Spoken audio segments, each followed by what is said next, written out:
Hello everyone. आज हम Excel को यूज़ करके मल्टीपल रिग्रेशन एनालिसिस करेंगे। जैसा कि आप देख सकते हैं, ये हमारा डेटा सेट है। हमने 10 स्टोर्स का डेटा ऑब्टेन करा है। ये डेटा सेट है। सो रिग्रेशन को करने से पहले सबसे पहले हमें समझना होगा कि डिपेंडेंट वेरिएबल और इंडिपेंडेंट वेरिएबल क्या होता है। इस केस में डिपेंडेंट वेरिएबल हमारा सेल्स है, जिसे हम वाई से डिनोट करते हैं। एंड इंडिपेंडेंट वेरिएबल्स हमारी ये मल्टीपल रिग्रेशन है, तो यहाँ पे जो इंडिपेंडेंट वेरिएबल होगा ये एक से ज़्यादा होगा। अगर यही सिंपल रिग्रेशन एनालिसिस होता तो यहाँ पे सिर्फ एक डिपेंडेंट वेरिएबल एंड एक इंडिपेंडेंट वेरिएबल ही होता। मल्टीपल रिग्रेशन में एक dependent variable and multiple independent variables होते हैं। तो यहाँ पे advertising, store area and number of employees are our independent variables which is denoted by X. So हम सबसे पहले एक्सेल में रिग्रेशन रन करने के लिए data analysis tool pack install करना पड़ता है। अगर आपके सिस्टम में ऑलरेडी इंस्टॉल है तो आपको ज़रूरत नहीं है, आपको सिंपली यहाँ पे क्लिक करना है। एंड जिनके सिस्टम में इंस्टॉल नहीं है तो सिंपल स्टेप्स फॉलो करके आप इंस्टॉल कर सकते हैं। सबसे पहले आपको फाइल पे क्लिक करना है, देन ऑप्शंस, देन आपको बॉटम में एडिंस पे क्लिक करना है। एडिंस में आप यहाँ पे स्क्रॉल डाउन करेंगे तो एनालिसिस टूल पैक करके एक एडिन आएगा। इसको आप ऐड कर सकते हैं। ऐड करने के लिए ओके करेंगे। यहाँ पे ऑलरेडी इंस्टॉल्ड है तो ये आपको शो हो रहा है। ओके, यहाँ पे आप देख सकते हैं नंबर ऑफ लिस्ट है। आप यहाँ पे moving averages, histogram, descriptive statistic कुछ भी कैलकुलेट कर सकते हैं। सबसे पहले हमें मल्टीपल रिग्रेशन करने के लिए फर्स्ट स्टेप होता है हमें कोवेरियंस कैलकुलेट करना होगा। कोवेरियंस कैलकुलेट करने के लिए हम डेटा में जाएंगे, देन डेटा एनालिसिस पे क्लिक करेंगे एंड कोवेरियंस आप सेलेक्ट करेंगे। ओके, देन इनपुट रेंज में हम अपने डेटा सेट को सेलेक्ट करेंगे। लेबल्स है फर्स्ट रो में, टिक मार्क कर देंगे। देन आउटपुट रेंज पे हम एग्जिस्टिंग सीट पे क्लिक करेंगे, ओके करेंगे। आप देख सकते हैं, आप इसको एडजस्ट कर लीजिए। कोवेरियंस का रिजल्ट ऑब्टेन हो चुका है। इसके ऊपर हम हेडिंग डाल देंगे, कोवेरियंस मैट्रिक्स या results. Okay, then second step पे हम कोरिलेशन कैलकुलेट करेंगे। कोरिलेशन सबसे पहले ये समझना होगा कोरिलेशन क्या होता है। कोरिलेशन हमें स्ट्रेंथ बताता है कि वेरिएबल्स के बीच में रिलेशन कितना स्ट्रांग है या वीक है। अगर कोरिलेशन की वैल्यू जो होती है वो -1 से +1 के बीच में रेंज करती है। अगर 0.8 या उससे ज़्यादा की वैल्यू है तो स्ट्रांग पॉजिटिव कोरिलेशन है। अगर 0.5 से 0.7 के बीच में वैल्यू लाई करती है तो मॉडरेट रिलेशनशिप है। एंड 0.3 से 0.5 में के बीच में वैल्यू लाई करती है तो वीक रिलेशनशिप है। अगर -1 है तो नेगेटिव रिलेशनशिप है। And same in the case of +1 है तो very strong positive relationship. Correlation के लिए सबसे पहले हमें सेम स्टेप रिपीट करना है, डेटा एनालिसिस, देन कोरिलेशन पे हमें क्लिक करना है, ओके करेंगे। इनपुट रेंज में हम अपने डेटा सेट को सिलेक्ट करेंगे, लेबल्स इन फर्स्ट रो को क्लिक करेंगे, आउटपुट रेंज एग्जिस्टिंग सीट पे ओके करेंगे।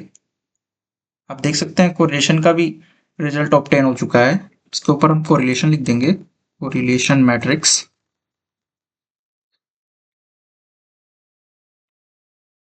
ओके, यहाँ पे आप देख सकते हैं कि एडवर्टाइजिंग एंड सेल्स के बीच में 0.99 कोरिलेशन है। इसका मतलब बहुत ही स्ट्रॉन्ग कोरिलेशन है। एंड स्टोर एंड सेल्स के बीच में भी कोरिलेशन काफ़ी स्ट्रॉन्ग है। Same in the case of number of employees and sales strong है, मॉडरेट भी कह सकते हैं। देन कोरिलेशन मैट्रिक्स के बाद हम मल्टीपल रिग्रेशन फाइंड आउट करेंगे। मल्टीपल रिग्रेशन रन करने के लिए सेम हम डेटा एनालिसिस टूल पैक में जाएंगे एंड स्क्रॉल डाउन करके रिग्रेशन को सेलेक्ट करेंगे। Okay, input Y range. सबसे पहले हमें समझना होगा कि जैसा कि वीडियो में आपको पहले ही मैंने बताया था कि वाई, जिसको हम डिपेंडेंट वेरिएबल बोलते हैं, हमारे इस केस में सेल्स है। सो हम इनपुट वाई रेंज में सेल्स को सेलेक्ट करेंगे and input X range is our independent variables. So हम ये तीनों इंडिपेंडेंट वेरिएबल्स को सेलेक्ट करेंगे। लेवल से हमारी फर्स्ट रो में टिक मार्क करेंगे। Confidence level 95%, constant is 0, output range would be the existing seat. Then we will tick mark on the residuals, standardized residuals, then residual plots, line fit plots and normal probability plots. हम यहाँ पे हमें सिर्फ यहाँ पे residuals की value and standardize residuals की value चाहिए, तो हम यहाँ पे residual fit plots and residual plots को अनटिक कर सकते हैं। Then we will click on okay. आप देख सकते हैं रिग्रेशन की समरी आउटपुट जनरेट हो चुकी है। इसमें फर्स्ट समरी आउटपुट में रिग्रेशन स्टैटिस्टिक्स है, multiple R, then R square, then adjusted R square. So and आप देख सकते हैं standard errors and number of observations 10। हमारा डेटा भी 10 स्टोर्स का था। सबसे पहले हम ये समझेंगे कि आर स्क्वायर क्या होता है। आर स्क्वायर हमें ये बताता है कि हमारे इंडिपेंडेंट वेरिएबल्स सेल्स, जो कि डिपेंडेंट वेरिएबल है, उसको कितना एक्सप्लेन करते हैं। फिर से मैं रिपीट करता हूँ। आर स्क्वायर हमें ये एक्सप्लेन करता है कि जो इंडिपेंडेंट वेरिएबल्स हैं वो हमारे डिपेंडेंट वेरिएबल जो सेल्स है उसको कितना एक्सप्लेन करते हैं। अगर आर स्क्वायर 0.90 है, इसका मतलब कि जो 90% वेरिएशन है सेल्स में with effect of advertising area and employees, जो कि इंडिपेंडेंट वेरिएबल है, ये सेल्स को कितना एक्सप्लेन करते हैं अच्छे से, तो हम कह सकते हैं कि 90% कर रहे हैं। Higher is the better. अगर हाई आर स्क्वायर है तो बेटर है। एडजस्टेड आर स्क्वायर इसी का अपग्रेडेड वर्जन है। देन रिग्रेशन रन करा जब हमने, तो हमें अनोवा भी ऑब्टेन हुआ था। अनोवा के रिजल्ट्स भी, ANOVA stands for analysis of variance, ये आप इसको ऐसे ही लीव कर देंगे। Then intercepts and coefficients and standard errors की वैल्यूज भी हमें ऑब्टेन हुई है, इसको भी हम ऐसे ही लीव कर देंगे। आप नीचे स्क्रॉल डाउन करेंगे, रेजिडुअल प्लॉट्स की वैल्यू आई है, इसको हम हाईलाइट करेंगे। देन आप प्रोबेबिलिटी आउटपुट की वैल्यू देख सकते हैं, इसे भी आप हाईलाइट कर देंगे। स्क्रॉल डाउन करेंगे तो यहाँ पे नॉर्मल प्रोबेबिलिटी प्लॉट भी जनरेट हुआ है, इसको हम डिलीट कर सकते हैं। व्हाट हैपेंड कि जब हम रिग्रेशन का आउटपुट ऑब्टेन कर रहे थे तो हमने रेजिडुअल प्लॉट्स पे सेलेक्ट कर दिया था, ये हमारी नीड का नहीं है। आप इसको साइड में कर भी सकते हैं, नहीं तो आप सिंपली इसे डिलीट कर सकते हैं। देन नेक्स्ट स्टेप पे हम बहुत ही इंपॉर्टेंट स्टेप है, रेजिडुअल आउटपुट को यूज करके हम जो मल्टीपल रिग्रेशन का एक बहुत ही इंपॉर्टेंट एजम्पशन है, हेट्रोसिडास्टिसिटी, उसको चेक करेंगे। हेट्रोसिडास्टिसिटी क्या होता है इसको समझेंगे सबसे पहले। हेट्रोसिडास्टिसिटी एक स्टैटिस्टिकल एजम्पशन होता है दैट एक्सप्लेन कि random variables in a sequence have a same variance. इसको हम करके ही देखते हैं कि क्या होता है। सिंपली हम एक स्कैटर प्लॉट क्रिएट करेंगे एंड देन उसको एनालाइज करके हम ये प्रूव करेंगे कि हमारे डेटा में हेट्रोसिडास्टिसिटी नहीं है, और जो हमारा डेटा है वो होमोजेनिटी उस डेटा में, ओके, होमोजेनिटी ऑफ वेरिएंस है हमारे डेटा में। एक हम स्कैटर प्लॉट क्रिएट करेंगे। स्कैटर प्लॉट क्रिएट करने के लिए हमें सबसे पहले ये प्रेडिक्टेड सेल्स एंड रेजिडुअल्स के कॉलम को सिलेक्ट करना है। Then insert, then chart section में आप स्कैटर चार्ट को सिलेक्ट करेंगे। ओके, स्कैटर चार्ट ऑब्टेन हो गया है। यहाँ पे आप देख सकते हैं कि जो रेजिडुअल प्लॉट बताता हमें कि ये कि कितना मॉडल की प्रेडिक्शन कितनी एक्यूरेट है, और जो रेजिडुअल्स हैं ये रैंडमली स्कैटर्ड होने चाहिए। अगर ये कोई शेप बनाता है लाइक फनल शेप या कोई भी पैटर्न फॉलो करता है, तो इट मीन्स कि हमारा जो डेटा है उसमें हेटेरोस्केडासिटी प्रेजेंट है, मतलब हमारे डेटा में होमोजेनिटी नहीं है। ओके, सो इस ये एग्जामिनेशन में ये प्लॉट बनाना बहुत ही इंपॉर्टेंट है। तो इस को सबसे पहले हम रीनेम करेंगे, रेजिडुअल प्लॉट्स कर देंगे।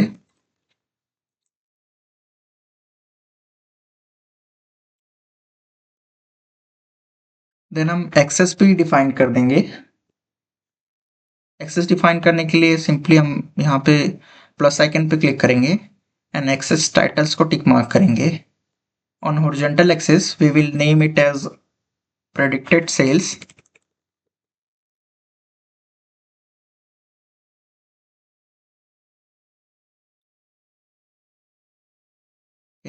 and on vertical axis we will name it as residuals.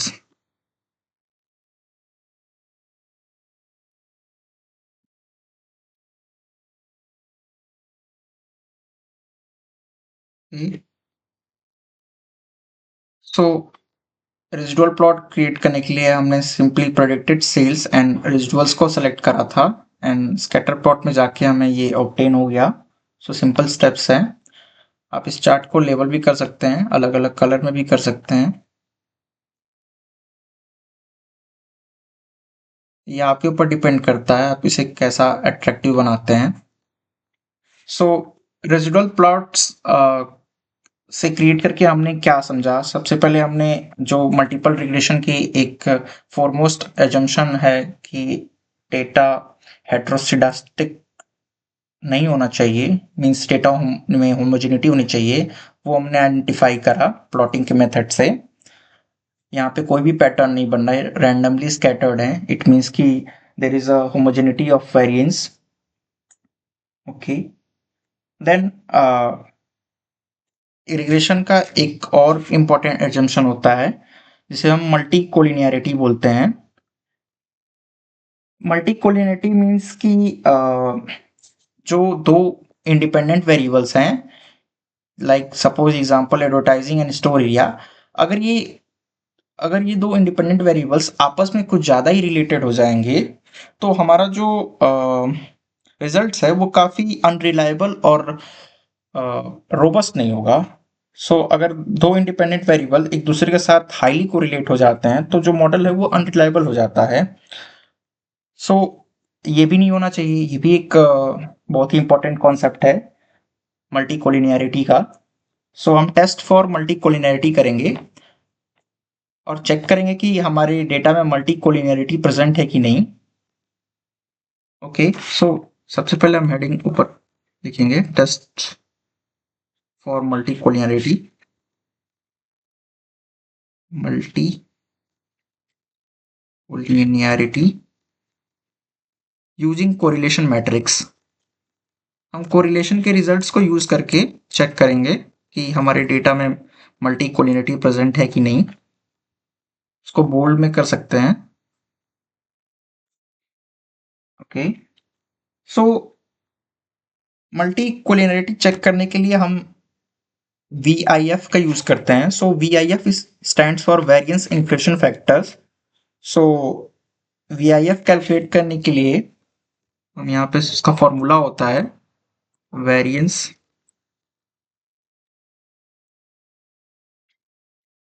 Inflation factor, VIF। Okay,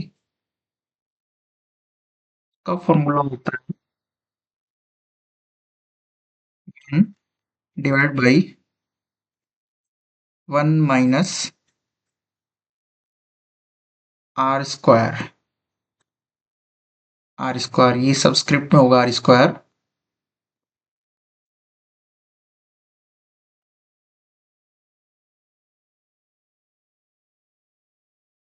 sorry superscript में होगा, सबस्क्रिप्ट में नहीं, स्क्वायर है। ओके, ब्रैकेट क्लोज कर देंगे हम।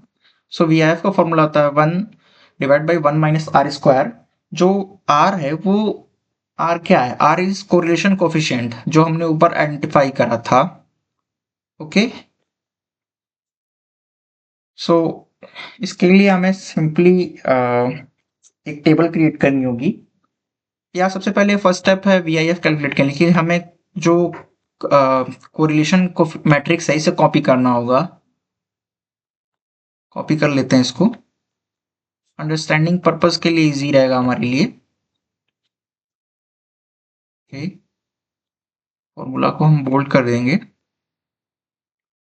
देन सेकंड स्टेप पे हम एक टेबल क्रिएट करेंगे।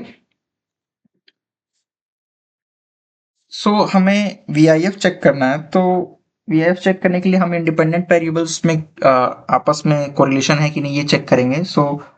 हम यहाँ पे सिंपली लिखेंगे जो हमारे इंडिपेंडेंट वेरिएबल्स हैं, advertising, store area and number of employees. इनके बीच का हम रिलेशन चेक करेंगे। उसके लिए हम सिंपली यहाँ लिखेंगे advertising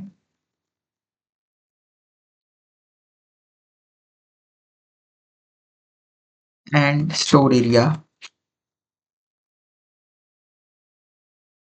next, advertising and number of employees, advertising and number of employees. Next, store area and number of employees, store store store area and number of employees.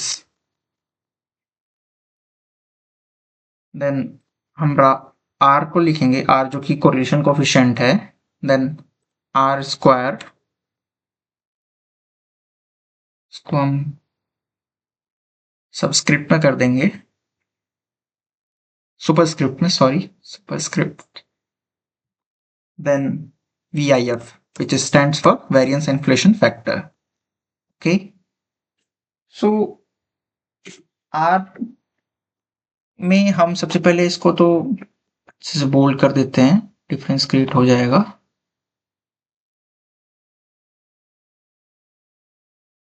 इस टेबल में are की values कहाँ से आएगी ये हमें समझना है। फर्स्ट जो है वो है advertising and store area. Advertising and store area के हमें आर वैल्यू चाहिए, यानी कि कोरिलेशन कोफिशिएंट चाहिए इसका। आप अगर इस कोरिलेशन मैट्रिक्स टेबल को देखेंगे तो आप देख सकते हैं कि एडवर्टाइजिंग जो कि ये है एंड स्टोर एरिया ये, तो हमें एडवर्टाइजिंग एंड स्टोर एरिया कहाँ पे मीट हो रहे हैं इसे आइडेंटिफाई करना है। ये यहाँ पे एडवर्टाइजिंग आप यहाँ से देख सकते हैं यहाँ पे, एंड स्टोर एरिया यहाँ पे। यहाँ पे दोनों का इंटरसेक्शन है। इस सेल को हम सिंपली कॉपी करेंगे, यहाँ पे पेस्ट कर देंगे।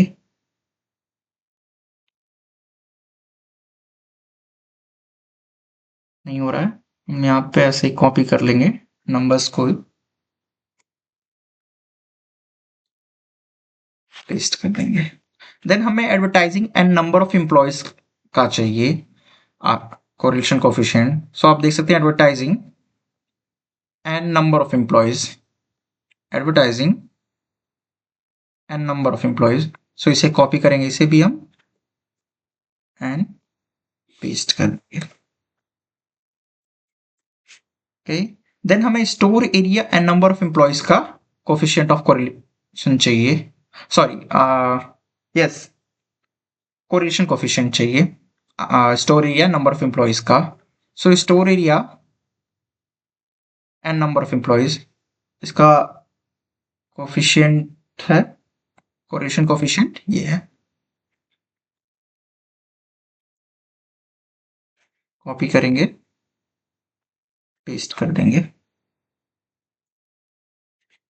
देन हमें आर स्क्वायर कैलकुलेट करना है। आर स्क्वायर क्या होता है? ये कोफिशिएंट ऑफ कोरिलेशन होता है। ये हमें ये एक्सप्लेन करता है कि जो हमारा मॉडल है वो कितना रोबस्ट है और कितना फिट है। ठीक, इसको समझने के लिए या इसको सिंपली हम क्या करते हैं कि करके ही देख लेते हैं। सो आर स्क्वायर के लिए हमें सिंपली इज इक्वल टू करना है, देन इस सेल को क्लिक करना है, आर जो हमारा कोरिलेशन कोफिशिएंट है, देन हमें मल्टीप्लाई का सिंबल डालना है ऊपर, देन फिर इसी सेल से हमें फिर मल्टीप्लाई भी कर देना है। इट मीन्स कि हमें आर स्क्वायर फाइंड करने के लिए आर को ही आर से मल्टीप्लाई करना होगा। R means R square find करने के लिए हमें एडवर्टाइजिंग स्टोर एरिया का जो कोरिलेशन कोफिशिएंट है उसी को उसी से मल्टीप्लाई करना होगा। सो जैसे कि हमने यहाँ पे करा, सेल C103 में हमारा आर था, सिंपली हमने equal to C103 multiply by C103 enter करेंगे। आप देख सकते हैं कि आर स्क्वायर आ गया। देन सेम रिपीट प्रोसेस हम करेंगे अदर इंडिपेंडेंट वेरिएबल्स के लिए भी।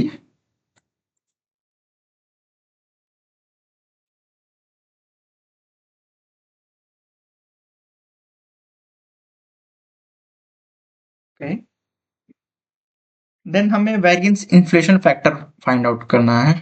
सो इसको फाइंड आउट करने से पहले हमें ये समझना होगा कि वेरिएंस इन्फ्लेशन फैक्टर की इंटरप्रिटेशन क्या होती है। जैसे कि हमने कोरिलेशन में अंडरस्टैंड किया था कि 0.8 से अबव है तो पॉजिटिव कोरिलेशन है, 0.5 टू 0.7 है तो मॉडरेट कोरिलेशन है। वैसे ही वेरिएंस इन्फ्लेशन फैक्टर की भी इंटरप्रिटेशन है। अगर variance inflation factor less than 5 है तो नो मल्टी कोलिनियरिटी है हमारे डेटा में। इट मीन्स कि जो वेरिएबल्स हैं इंडिपेंडेंट वेरिएबल्स वो आपस में रिलेटेड नहीं है, एक दूसरे के साथ हाईली कोरिलेटेड नहीं है। देन अगर वेरिएंस इन्फ्लेशन फैक्टर 5 टू 10 के बीच में है तो इट मीन्स कि मॉडरेट मल्टी कोलिनियरिटी प्रेजेंट है। एंड अगर वी आई एफ 10 से ज़्यादा है तो इट मीन्स कि सीरियस मल्टी कोलिनियरिटी है। इट मीन्स कि इंडिपेंडेंट वेरिएबल्स एक दूसरे के साथ हाईली कोरिलेटेड हैं। सो मॉडल जो है हमारा अनरिलायबल हो जाता है। तो इसको फाइंड आउट करने के लिए हमने ऊपर फॉर्मूला लिखा था 1 divide by 1 minus R square. So इसको फाइंड आउट करने के लिए हम क्या करेंगे, is equal to 1 divided by bracket open करेंगे, देन 1 माइनस हम आर स्क्वायर को सेलेक्ट कर लेंगे, ब्रैकेट क्लोज करेंगे, एंटर करेंगे। सेम प्रोसेस हम रिपीट करेंगे, 1 divided by bracket open 1 minus R square value, bracket close, enter. Then again 1 divide by bracket open 1 minus R square value, bracket close, enter. ये VIF की सारी values obtain हो गई है। इसे हम बोल्ड करेंगे। आप देख सकते हैं कि वेरिएंस इन्फ्लेशन फैक्टर की जो वैल्यूज हैं ये 10 से भी काफी ज्यादा हैं, 33 है, 36 है, 47 है। सो इट मीन्स कि इंटरप्रिटेशन में हमने देखा था कि अगर 10 से अबव होगी तो इट मीन्स कि सीरियस मल्टीकोलिनियरिटी प्रेजेंट है। इट मीन्स कि इंडिपेंडेंट वेरिएबल्स एक दूसरे के साथ बहुत ही ज्यादा हाईली कोरिलेटेड हैं। सो अगर हम ऊपर से समराइज करें अपने सारे रिजल्ट्स को, तो सबसे पहले हमने डेटा में हमने डिपेंडेंट वेरिएबल्स इंडिपेंडेंट वेरिएबल्स को समझा। देन हमने data analysis tool pack use करके कोरिलेशन कोवेरियंस मैट्रिक्स ऑब्टेन करा। देन हमने कोरिलेशन मैट्रिक्स ऑब्टेन करा। देन हमने मल्टीपल रिग्रेशन रन करा and then we obtain all these results. हम इसे कलर फिल कर देते हैं अपने हर स्टेप को। आपको मैं डिस्क्रिप्शन बॉक्स में ये एक्सेल सीट अटैच कर दूंगा, आप वहां से एक्सेस कर सकते हैं। देन हमने रेजिडुअल प्लॉट्स को ऑब्टेन करा। ये सारे जो भी ANOVA, regression, summary statistics, intercepts की वैल्यूज, ये सब हमने सिंपली सिर्फ रिग्रेशन रन करके ऑब्टेन करा है। देन हमने रिग्रेशन प्लॉट्स क्रिएट करा जिससे हमने हेटेरोसिडास्टिसिटी चेक करी अपने डेटाज में। उसके लिए हमने प्रेडिक्टेड सेल्स एंड रेजिडुअल्स की वैल्यूज यूज करी है, स्कैटर प्लॉट। फिर देन हमने मल्टी कोलिनियरिटी टेस्ट करा यूजिंग कोरिलेशन मैट्रिक्स। ओके, इसे भी सेट करेंगे हम।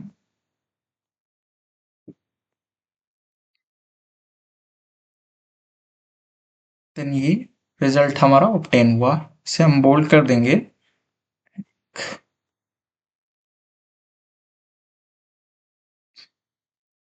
ये हमारा मल्टीकोलिनिटी का। सो आप देख सकते हैं कि इन सिंपल स्टेप्स को फॉलो करके हमने एक्सेल में मल्टीपल रिग्रेशन एनालिसिस कैसे होता है ये समझा। सो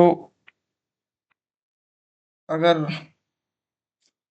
आपको और कोई डाउट है तो आप कमेंट सेक्शन में पूछ सकते हैं। मैं ये एक्सेल शीट डिस्क्रिप्शन बॉक्स में अटैच कर दूंगा। आप प्रैक्टिस कीजिए, क्वेश्चन अप्रोक्सीमेटली ऐसा ही आएगा। और कोई डाउट रहता है तो आप बेझिझक पूछ सकते हैं। Okay, thank you very much, have a good day.